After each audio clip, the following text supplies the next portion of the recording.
aracumbitse kandi arejo ubundi utazi gahunda kandi afite utwana n'umugore. Nzovu nyine n'umwana wanjye ntitwakunze kujya tubonana cyane, aje muri no minsi yanzanira n'abuzukuru turaganira turagira gute. Nzovu ariko ufite agahinda kuko atagira ahantu abarizwa.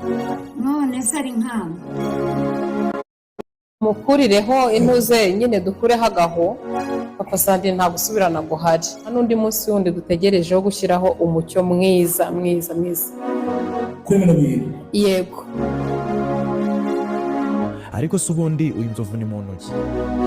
Niba utamaze imyaka 18 mu bwamamare ariko akaba nta kintu gifatika arageraho.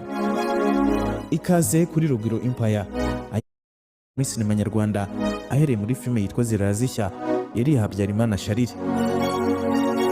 Muri 2009 nibwo Nzovu yahuye na Uwitonze Olive cyangwa se Mama Sandrine wahoze ari umugore we, bahuriye byibuze mu biganiro ya Kana Nzovu bakora mu cyumweru kimwe gusa bishobora kwinjiza asaga miliyoni 2.5.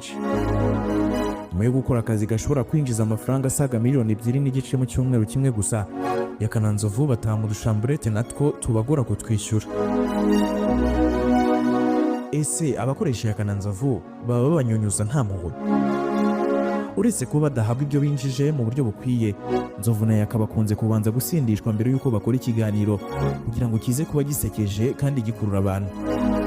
Kuri iyi ngingo hari n'ubwo babahera inzoga mu kiganiro mu rwego rwo kuryoshya ikiganiro. Ubwo Gasore Pacifique uzwi nka Yakamwana yajyaga kumva urubanza rwa Miss Muheto Divine agahita anatabwa muri yombi, byatewe